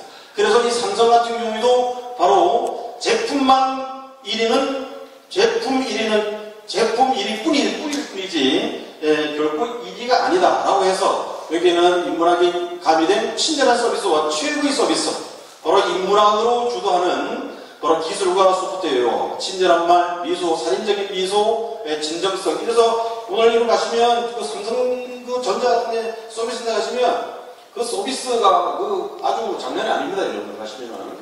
그래서 기술 개발도 중요하지만 바로 인문학적 요소인 그와 같은 친절 서비스 쪽에서 인문학 요소가 가미되어야지만이 기업이 살아날 수 있다는 것을 이제 CEO들이 느끼게 됐다라고 하고 제 4차임에서 인문학을 너무 시간이 빨빨빨 제품을 만드는 비결은 우리는 항상 기술과 인문학의 교차점에 있고자 했습니다. 라고 한 것을 바로 인문학이 필요하게 된 하나의 그래서 그러면 인문학이 왜 필요하냐? 바로 상상력입니다. 아까 말씀드렸지. 상상력이 바로 특수한 능력이 아니라 능력을 조직화하는 양식이라는 것을 의미하기 때문에 상상력이 필요하고 그래서 콜리즈라는 사람도 예술적 상상력은 하나의 새로운 세계 그래서 일상적인 인식의 세계 같은 그것이긴 하나 재구성하기보다 고도한 보편의 차원으로 승화된 세계를 창조해낸 것이라고 말하고 그래서 시인은 상상력의 산물이다. 헤즐리트라는 사람도 각각의 시인은 오직 상상의 언어이며 상상의 표현이라고 하고 이 상상에 의해서 기술과 접목할 때에 새로운 제품을 만들어낼 수 있다라고 얘기하는 거예요. 그래서 상상력이라는 것은 아이들이 안전을 위협하는 장애물이 있을 때 이를 고치게 노력하고 길거리의 노숙자를 보면 이들을 위해 할 수 있는 일을 생각해보는 구체적인 실천으로 이어지는 것이 상상력이다. 그래서 이걸 가지고 사회적 상상력이라고 얘기를 합니다. 자, 상상력의 역할은 보이지 않는 것을 보이게 하는 것. 새로운 각도에서 낯설게 변형하여 바로 보기에는 힘. 이런 것이 바로 기업에서 요구하는 오늘날의 인문학 요소다. 자, 그래서 존 러스킨의 상상의 정의를 보시면요. 상상력을 고상한 정서를 불러일으키는 원동력으로 보고 아무리 고상한 정서라도 그 정서를 불러일으키는 상상의 도움 없이는 불가능하며 정서적으로 친근한 이미지를 결합하여 새로운 형체를 창조하는 것이다. 그래서 상상에서 나오는 형체는 새로운 마술성을 띠게 된다. 라고 해서 오늘날에 바로 인문학을 요구하는 것이 이 기업입니다. 그래서 여기 이영기 장마를 제가 이렇게 잠깐 예시를 들어줬습니다만은 터진 내장이다. 장마를 하나의 상상력에 의해서 씁니다. 터진 내장이다. 한 무더기 회충을 쏟는다. 어느새 기정사실이 되어버린 이 연금 상태. 황제는 계속 무전을 치지만 그야말로 격파 소양일 수밖에 없는 창굴하는 무좀이다라고 이영기 씨는 아주 상상에 의해서 이 장마를 아주 이미지화한 걸 보시면 우리가 시인이 이 상상력이 바로 새로운 것을 만들어내는 하나의 원동력이라는 것을 우리가 알 수 있습니다. 자, 그리고 이 1717년부터 1783년까지 사라졌던 달랑베르, 저 계몽주의자의 이분도 바로 기술 혁신의 출발점은 인간에 대한 이해부터 시작되어야 한다. 인간을 이야기한 본질적인 해답 찾기는 바로 기업의 축, 역사를 알아야 되고 이상의 축, 바로 철학을 알아야 되고 상상의 축, 시학을 알아야 된다라고 할 과거에 예전부터 이런 상상력에 대해서 바로 우리가 문인들이 가지고 있는 상상력은 바로 이 기술혁진의 출발점이다. 그런데 오늘날에 왜 그러면 자꾸 인문학이 무너지느냐? 돈이 안 되기 때문에 그렇습니다. 실용주의를 앞세움으로 인해서 돈이 안 되는데 그 돈보다도 같이 수놓은 게 정신건강이거든요. 그래서 오늘날에는 과거에는 실용주의에서 인문학이 점점 무너지고 국문학이 학과가 문을 닫고 이런 일이 있었습니다만은 그러나 새로운 시각에서 인문학은 지금의 새로 조명되고 있다라고 보시면 됩니다. 그 사회 문제를 인문학 해결 사례만 요구하고 이제 마치겠습니다. 필립스가 개발한 무소음 MRI 기기가 있습니다. 여기에 아이들을 MRI 기계에다 넣으니까 아이들이 들어가질 않아요. 그래서 이 필립사에서 이거는 소리가 너무 나니까 아이들이 공포심에서 들어가지 못한다 라고 해서 무소음 MRI 기계를 만들었습니다. 그래도 아이들이 안 들어갑니다. 그런데 그 다음에 이거 기술 쪽에는 안 되겠다 해서 인문학 학자들을 불러다가 이거를 다시 문제 해결하니까 이거는 기술의 문제가 아니다. 아이들의 경험 부족에서 오는 것이다 라고 해서 그 옆방에다가 MRI 모형을 갖다 놓고 아이들이 20분 정도 놀게 하고 그리고 나서 진짜 MRI 지문이니까 바로 들어가더라는 이런 것이 인문학에서 해결한 사례가 되겠습니다. 자, 이거는 생명에 대한 여기서는 이제 뭐 자살대 다리로서 아주 불명예수로 우러나는 마포대교입니다. 그런데 거기에 서울시에서 마포대교 난간을 올리고 그리고 거기다가 뭐 철조망을 갖고 10년을 거기다가 기름을 발라서 올라가지 못하게 했는데 그래도 계속적으로 자살을 하기 때문에 이것을 서울시에서 제일 기획에다가 의뢰를 했습니다. 자, 이걸 어떻게 자살을 방지할 수 있는 방법이 없느냐라고 하니까 간단합니다. 자, 사노라면 언젠가는 무슨 공명이 있어. 내일은 배가 뜬다라는 것을 난간에 내려 붙여놨거든요. 자, 이것 하나만 가지고도 뭐냐면 자살을 거의 뭐 절반 이상이 줄어서 바로 이 제일기획이 클리오 국제광고제에서 대상을 수행하는 2013년도에요. 이게 바로 인문학으로 자살을 방지하게 된 하나의 두 번째 사례가 되겠습니다. 자, 이거는 세 번째는 뭐냐면 소설호 밥솥인데요. 이거는 중국의 메디어사에서 만들어낸 밥솥입니다. 이 원래 밥솥의 기능은 밥 잘 되는 솥이거든요. 근데 여기서 이 소설호 중국 사람 메디어사에서 이 소설호 밥솥을 만들게 된 근본적인 이유는 뭐냐면 밥이 잘 되는 밥솥이 아니라 바로 사람을 이해하는 밥솥으로 저 밥솥을 만들어요. 그럼 뭘 사람을 이해하느냐? 밥솥에 보시면 여러분들 아침에 그 예약을 해놓으면 김 빠진 소리, 딸랑딸랑 하는 소리, 거기 잠 다 깨거든요. 자, 이거를 잠을 깨우지 않고 밤이 조용히 될 수 있는 밥솥을 만들 수 없을까? 누구나 다 아침에 새벽잠을 설치지 않고 라는 생각에서 만들어낸 게 바로 이 중국 소설호 밥솥이 되어 있습니다. 자, 이것이 뭐냐면 또 하나는 뭐냐면 요즘에 의사들도 바로 질병 치료 중심에서 뭘로 넘어가냐면 환자 치료 중심으로 넘어가야 한다. 과거에는 환자가 가지고 있는 질병만 치료했었는데 그것이 아니고 이 사람이 이 병을 걸리기 전에 어떤 상태의 문제를 가지고 있었느냐라는까지 들어가서 바로 이 질병 치료 중심의 의료 행위가 아니고 사람 중심의 치료의 의료 행위까지 간 것이 바로 인문학적 요소다 볼 수 있습니다. 자, 이렇게 해서 이거는 뭐냐면 미국 스탠포드 대학교에서 그 인큐베이터가 아이들이 너무 많이 비움이 돼가니까 자, 이거를 어떻게 하면 좀 아이들에게 생명을 살릴 수 없을까? 값싸게. 그래서 이 만드는 게 여기 포대기입니다. 저 포대기는 인큐베이터에 한 1% 정도밖에 가격이 안 들어갑니다. 그래서 저거를 가장 먼저 가서 그 공장을 짓고 그것을 판매한 데가 인도입니다. 인도가 워낙 좀 가난해서 그래서 인도에서 신생아 생명 보겠다는 어떤 이런 걸 가지고 스탠포드에서 디자인 스쿨에서 만들어서 판매한 겁니다. 그래서 바로 이 4차 혁명의 사회적 역할이 뭐냐 그러면 4차 혁명으로서의 인간의 일을 기계가 함으로써 시간적 여유가 아까도 많이 생긴다고 했습니다. 그림으로 인해서 문학적 생활로 전환이 되고 또 상실된 인간성 회복, 즉 기술 중심주의 사회에서 인간이 배제된 상태에서 인간은 모두가 상실된 상태인 것이 그것을 회복시켜 주는 것이 바로 문학이다. 문학이고 인문학이다.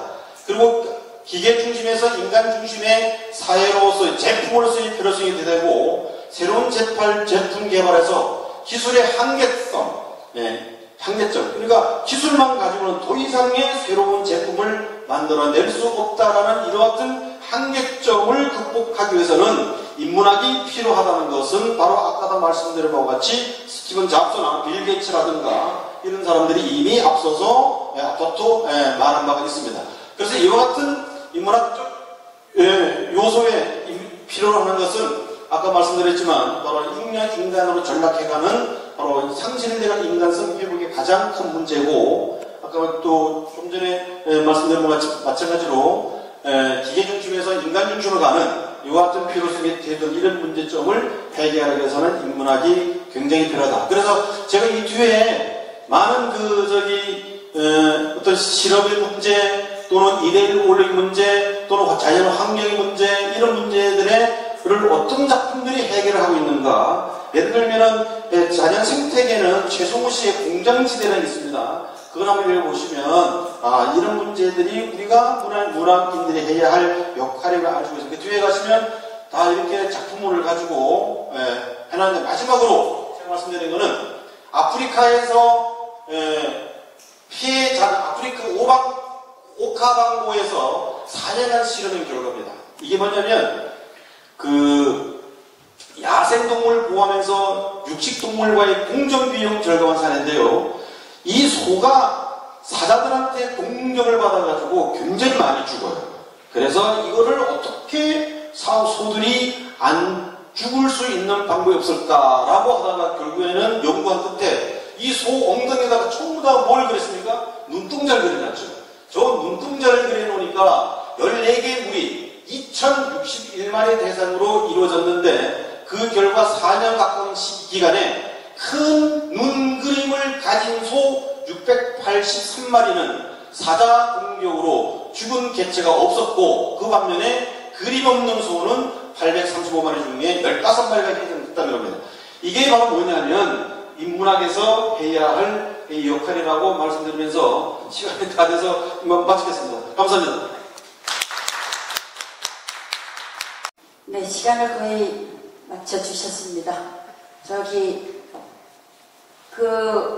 여러분들을 받아가지고 계시는 세미나 자료보다도 이 영상 자료를 굉장히 더 자세하게 세부적으로 잘 만드신 것 같습니다. 그래서 충분히 이해가 많이 되셨을 것 같고요. 요즘은 산업혁명에 인문학을 대비시켜서 발표했다는 점이 굉장히 좋고요. 세미나 자료 뒤에 보면은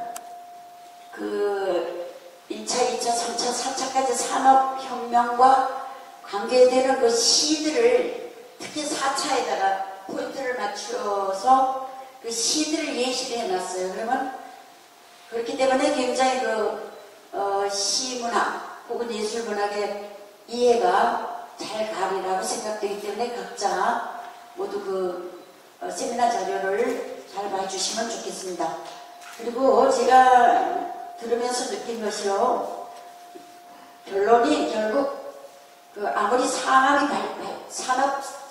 발달된다 하더라도 인간의 IQ보다는 감성 지수가 살아나기 때문에 결국 아무리 AI가 발달되고 데이터베이스가 나온다 하더라도 결국 인간 중심의 감성 지수를 중심으로 한 인문학 혹은 예술이 살아나지 않겠느냐 이런 주제를 발표해 주신 것 같습니다.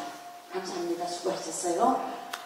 그 다음에 토론으로 들어가겠습니다. 얼른 들어가겠는데 지금 딱 20분이 남았어요. 원래 6시까지인데 우리가 1시간 늦게 시작했기 때문에 주제 발표하신 두 분 교수님께는 지금 시간 제약을 솔직히 얘기해서 좀 못했습니다. 그런데 토론하시는 분들은요. 토론 자료가 또 뒤에 있더라고요. 그러니까 우리 회원들이 어차피 이 활자로된 토론 자료를 볼 것 같습니다. 그래서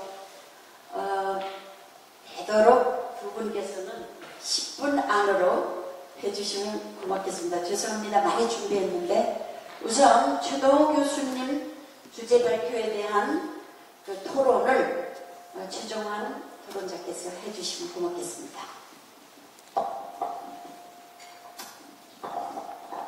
예, 최동호 교수님 시와 노래와 사랑의 변주란 주제를 가지고 하신 말씀 많은 부분 공감을 느꼈으면서 과거의 시가라고 변명되었던 시의 정체성에 대해서 생각해보는 기회가 되었습니다.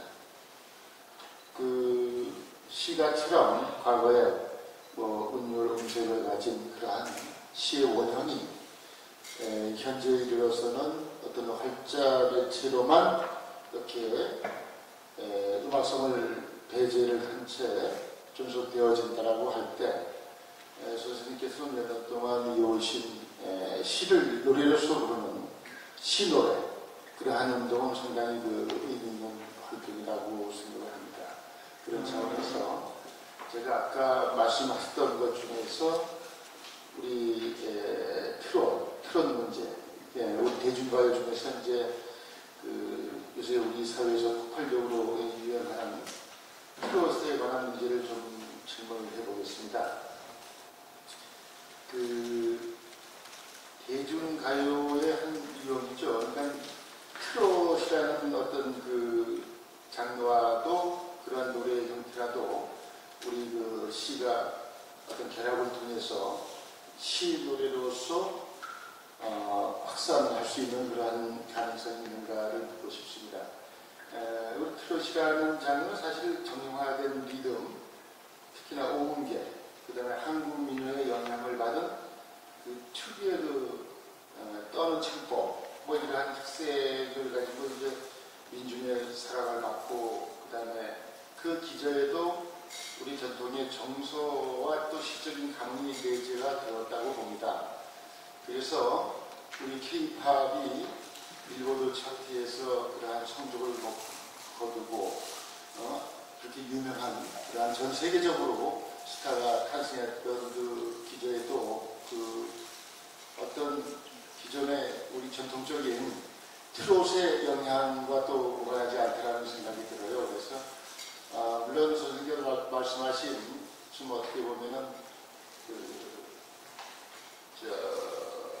순간적인 어떤 슬픔의 위안을 받으려고, 그 다음에 또 어떤 비겁한 도피, 그 다음에 달콤한 일탈, 그러한 감성에만 의존하는 그런 측면이 아닌, 어떻게 보면은 기쁨을 노래하고 삶에 활력을 주고 또 위안을 주고 희망을 얘기할 수 있는 그러한 시적인 감흥, 그러한 요소들이 우리의 전통 트롯과 결합이 된다면, 접촉이 된다면, 접하게 된다면, 우리의 시의 그 외연을 확대시키고, 또 지평을 더 넓히는 그러한 어떤 트롯과의 접목을 시도하는 것도 어떻겠는가, 이러한 또 의견을 가지고 질문을 좀 드리고 싶습니다.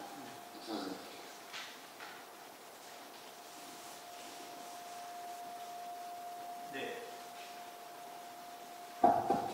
네. 제가 얘기하면서 조금 소홀하게 다뤘거나 간과한 부분을 잘 지적해 주겠습니다. 트롯이 가지고 있는 이 일반 대중에 대한 호응과 정서적 효과를 저는 부정하는 건 아닙니다. 다만 그것이 이제 가지고 있는 경향이 퇴행적이다라는 부분을 얘기한 거죠. 근데 이 BTS 뉴욕 공연의 마지막 부분은 아리랑 노래였어요, 아리랑. 그런데 미국의 수만 명의 미국의 청중들이 아리랑을 같이 부르면서 눈물 흘리면서 박수를 치는 장면을 봤어요. 아리랑 속에 그런 것이 들어있다는 거죠. 분명히 트롯 속에도 그런 게 들어있습니다.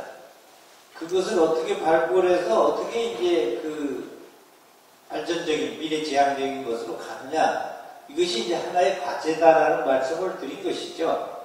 트롯은 어떻게 보면 우리 정서에 녹아있는 그것도 아주 깊이 녹아있는 그런 것을 촉발시키고 끌어내서 사람들이 공감을 구해야 한다 이거죠.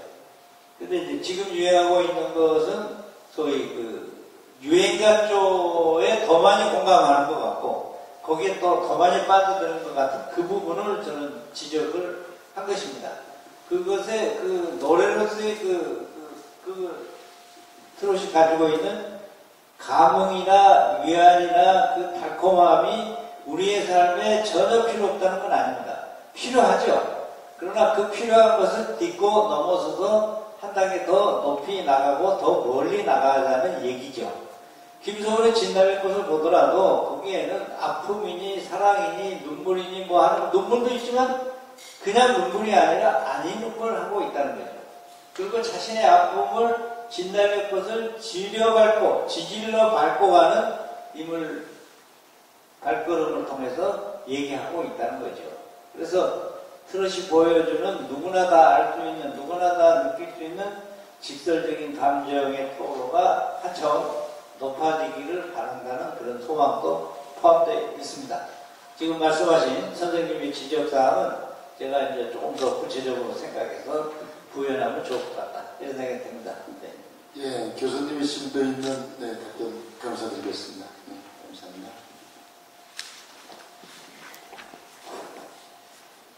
감사합니다. 짧게 해주셔서. 네. 하여튼 자료를 듣는 것보다 자료를 또 봐야 되니까요. 예, 자료를 모두 나중에 봐주시기 바랍니다. 그리고 마지막으로, 장승진 시인님 굉장히 오래 기다리셨는데, 역시, 여기 토론문 보니까 좀 길게 낸 것 같은데요. 역시 짧게 해주시면 고맙겠습니다. 예, 그 파워포인트 좀 띄워주셨으면 좋겠습니다. 파워포인트.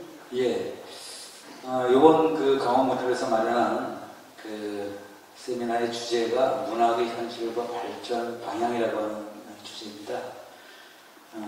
여기에서 이 제4차 산업혁명을 언급한 것은 제가 보기에 그 자체로 아주 현실적이면서 또한 굉장히 미래지향적으로 저는 생각을 했습니다.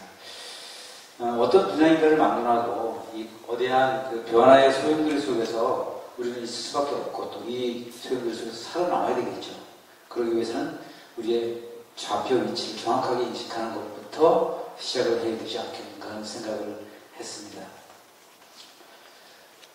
제4차 산업혁명은 우리 발표자님께서 자세하게 설명을 해주셨죠. 1, 2, 3차 산업혁명이 인간의 손과 발로 기계가 대체해서 자동화를 이루고 연결성을 강화했다고 한다면 제4차 산업혁명은 AI, 즉 인공지능을 통해서 인간의 두뇌를 로봇에 심화시켜서 대체하는 특징을 가지고 있습니다. 그래서 따라서 인간 중심주의에서 벗어나서 기술 중심주의 벗어나서 인간 중심주의로 전환하는 노력이 필수적이다.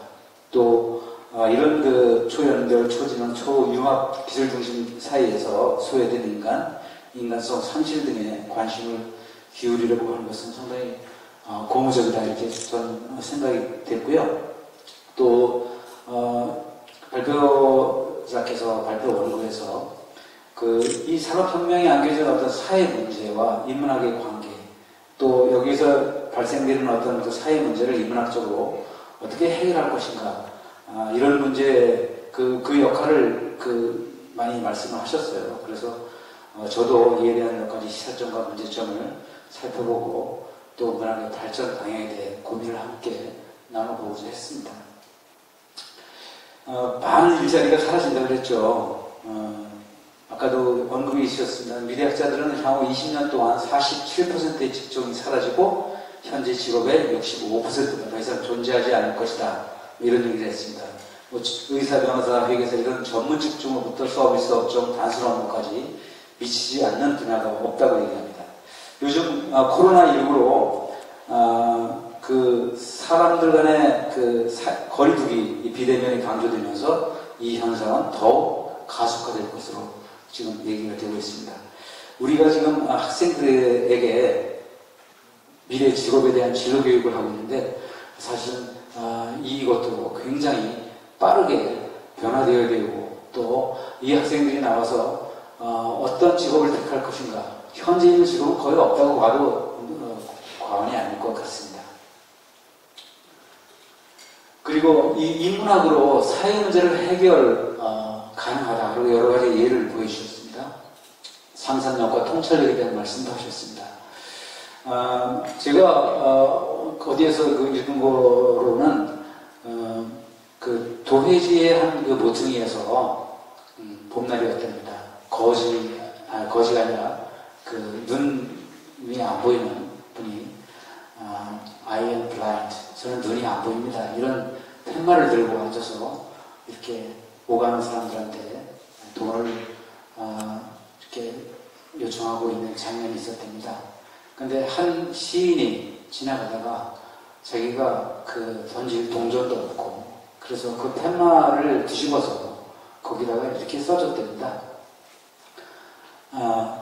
지금은 봄이지만 저는 봄을 볼 수가 없습니다. 이렇게 써줬대요.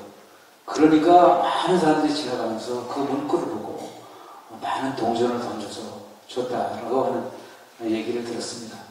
그러니까 이게 바로 인문학적인 상상력이죠. 그 상상력이 어떻게 작용하는가를 보여준 단적인 예가 아닌가 이렇게 생각이 들고요.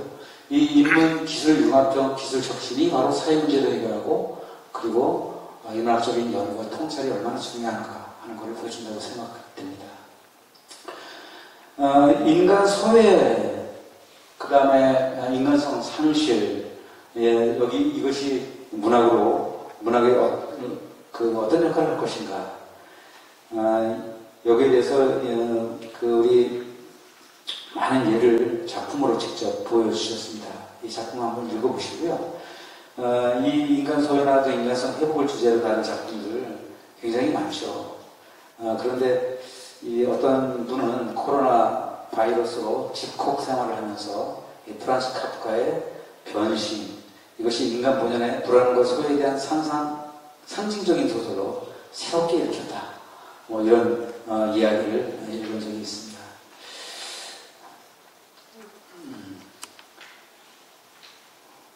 우리가 이 급격히 변하는 세계 속에서 어떻게 자리를 잡을 것인가. 얼마 전에 제가 바로 며칠 전입니다. 제가 신문을 보다가 이런 기사를 봤습니다. 영문학 교수님이 학생들에게 수학을 가르친다. 그런 기사를 봤습니다. 동아일보에서 봤는데요. 그 수학뿐만 아니라 코딩도 가르친다. 바로 고려대학교에 계시는 남호선 교수의 사례가 소개가 되었는데요. 문과생도 배우면 첨단 AI 개발이 가능하다. 그러면서 이분이 미국에서 공부를 하고 한국에 들어와서 보니까 한국의 인문계 학생들이 정말 처참한 모두 그냥 전공과 관계없이 로스쿨, 고시, 공사, 공무원 시험에만 매달려 있는 그런 처참한 현실이 안타까워서 이 학생들한테 수학과 코딩을 가르쳤다. 왜 이 문과 학생들이 수학 어렵지 않느냐? 근데 미국에서 가르치는 식으로 가르쳤답니다. 그러니까 학생들이 정말 딱딱하지 않게 배우기 시작했고, 그리고 이 졸업생들의 진로가 다양해졌다고 하는 그런 이야기를 하면서 이제 한 우물을 파야 하는 시대는 끝났다. 한 사람이 여러 우물을 파야 된다. 그리고 다른 분야의 전문가가 협업을 하면 융합이 잘 이루어지지 않지만 융합은 한 사람 안에서 이루어져야 제대로 성공한다. 이런 말을 했어요. 그래서 우리가 이 4차 산업혁명 시대에 어떻게 보면 융합이라고 하는 또 자연과학과 인문학이라고 하는 어떤 그런 것들이 교육 현장에서 어떻게 이루어져야 되고 그리고 그 실생활에서 어떻게 이것이 만나야 되는가 하는 시사점을 던져준 말이 아닌가 이렇게 생각이 듭니다.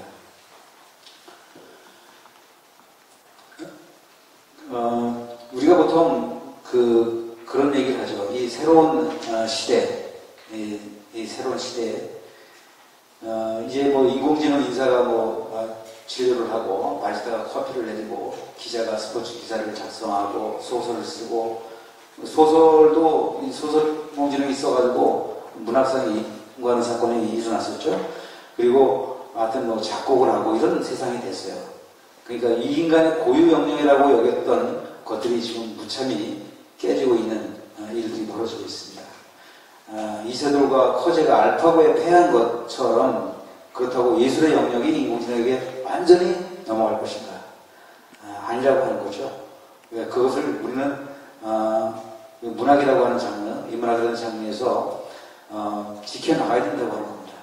그리고 그 인문학이 인간의 가장 기본적인 문제를 다루는 학문, 그렇기 때문에 문학과 철학과 어떤 역사학, 문사철로 대변되는 이 인문학, 이것을 모든 사람들이 이 4차 산업혁명 시대에는 더 넓게 파고들고 또 그것이 우리의 어떤 모든 분야에서의 방향성을 제시하고 있다.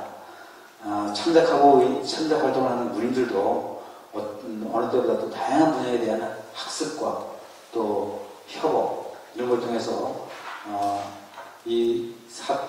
지금의 현실을 헤쳐나가야 될 때가 됐다라고 하는 말씀을 드리고 싶습니다. 새로운 글쓰기와 문학의 발전 방향, 이 새로운 글쓰기를 그렇다면 우리가 꼭 해야 되느냐 뭐 이런 이야기도 또 하는데요. 그 매체라고 하는 것은 하나의 그 형상이라고 하는 거죠. 매체라고 하는 것은 하나의 형상이다. 그 형상을 가지고 있는 그 의미가 어떻게 보면 무용해지고 객체화되는 과정에서 정보가 더 중요한 의미를 형성하고 촉발하고 있다고 하는 거죠.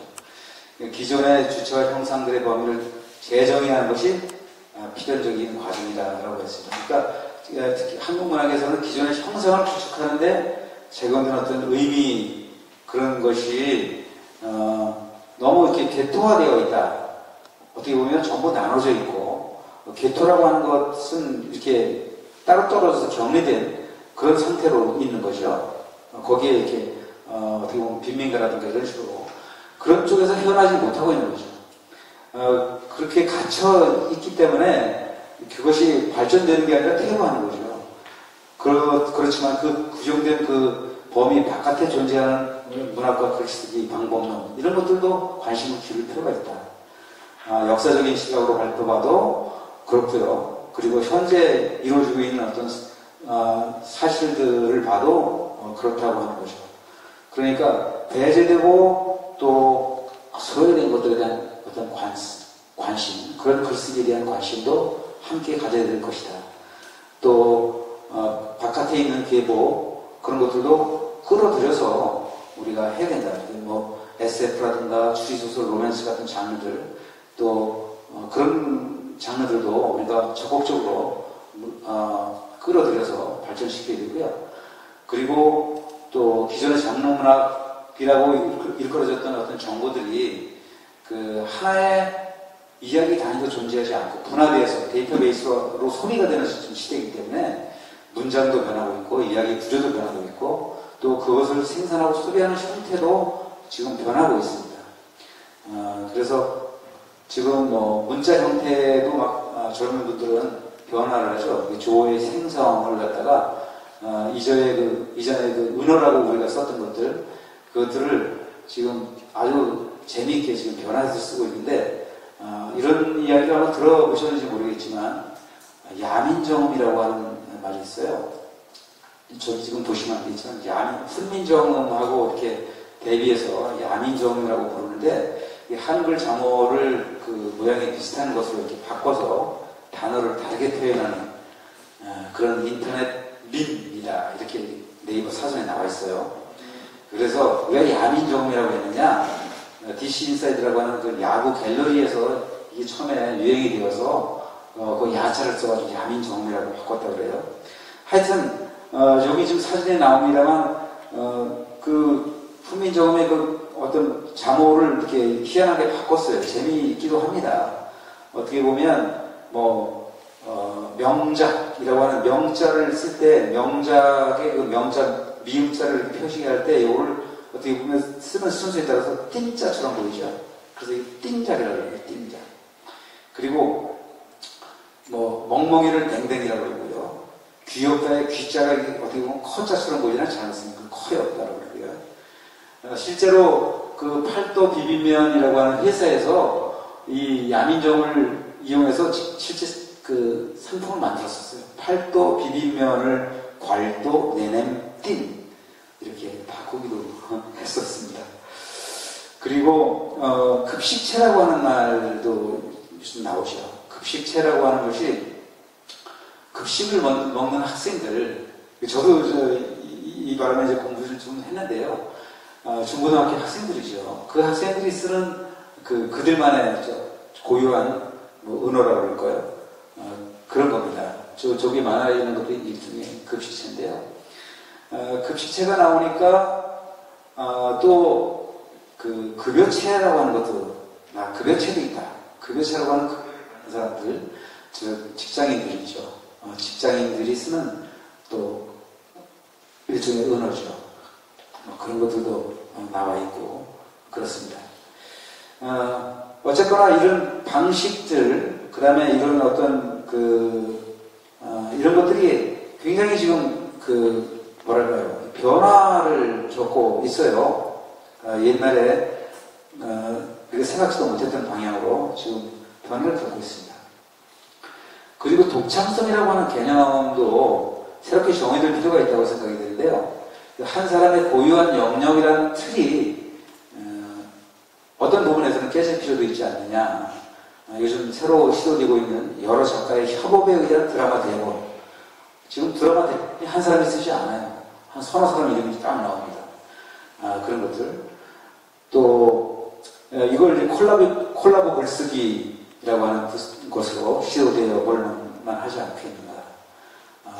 한 가지 글감이나 주제로 서로 다른 글을 쓰고 이를 통합하여 하나로 완성해가는 어떤 플랫폼을 만들어보는 새로운 생태계 구축도 우리가 생각해 볼 수 있지 않을까. 뿐만 아니라 문학과 타 예술 장르의 결합을 생각해 볼 수 있는 하이브리드 글쓰기 이런 거 생각해 볼 수 있습니다.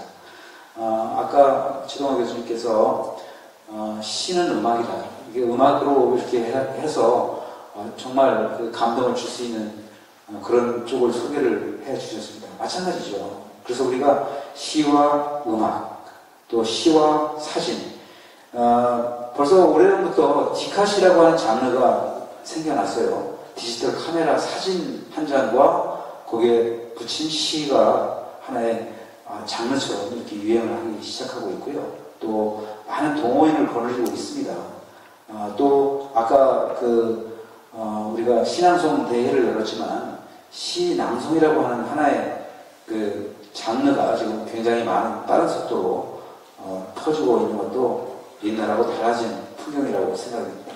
거기다가 책 읽어주기 프로그램 등에서 보듯이 음악, 미술, 사진, 서예 등 다양한 타 장르와 결합된 형태의 글쓰기도 시도되어 볼 수 있겠다 하는 생각이 들었습니다. 어찌되었건 지금 칸막이 되어져 있는 모든 학문과 예술의 벽 이런 것들은 빨리빨리 과감하게 넘어들어야 된다는 얘기죠. 넘나들면서 이런 많은 그 벽에 갇혀서 그런 아무것도 될 수가 없다는 거죠. 그것을 넘나들면서 인문학과 과학의 영역을 구별 없이 섭렵할 때 새로운 길이 열릴 수 있다. 그러면서 또한 우리가 잊지 말아야 될 것은 넓이에 매몰되어서 깊이를 잃지 말아야 한다는 거죠. 결국 문학의 감동은 깊이에서 나오는 것이기 때문입니다. 아무튼 이 4차 산업혁명 시대에 우리가 더 이상 무력하게 주변으로 전락해서 초량해지는 그런 인간이 아니고 활발한 문학작품을 생산하고 또 문학작품을 소비하는 또 그걸로 위로받는 주인공이자 주체로 살아가는 모두가 되었으면 좋겠다는 희망적인 말씀을 끝으로 마치겠습니다. 감사합니다. 네, 주제 발표자에게는 특별한 질문은 없으신가요? 예. 훌륭한 토론 해 주셨습니다. 지금 딱 15분 조금 넘게 하셨는데, 이것으로서 지금 7시 5분이 됐습니다. 이것으로서 모두 주제 발표를 마치겠는데요. 강원도, 아까도 얘기했지만 강원도 50년 역사상에 굉장히 그 획기적인 세미나를 했습니다. 코로나 때문에 사람이 없고 이거가 문제가 아니고요. 저는 내용을 가지고 얘기하는 겁니다. 그래서 두 분, 주제 발표해 주신 두 분, 교수님께 정말 그 새로운 시각으로 새롭게 인문학 그리고 문학과 예술에 접근할 수 있도록 있는 그런 문제를 다뤄주고 제시해 주셔서 너무 감사드립니다. 그리고 토론하신 두 분께도 감사를 드립니다. 장승진 선생님도 주제 발표 못지않게 많은 연구를 하셨습니다. 그리고 멀리서 최종환 선생님 또 이렇게 좋은 질문해 주셔서 감사합니다. 이것으로서 2020년 9월 16일 강원문학 모든 세미나를 마치겠습니다. 감사합니다. 한 가지 안내 말씀.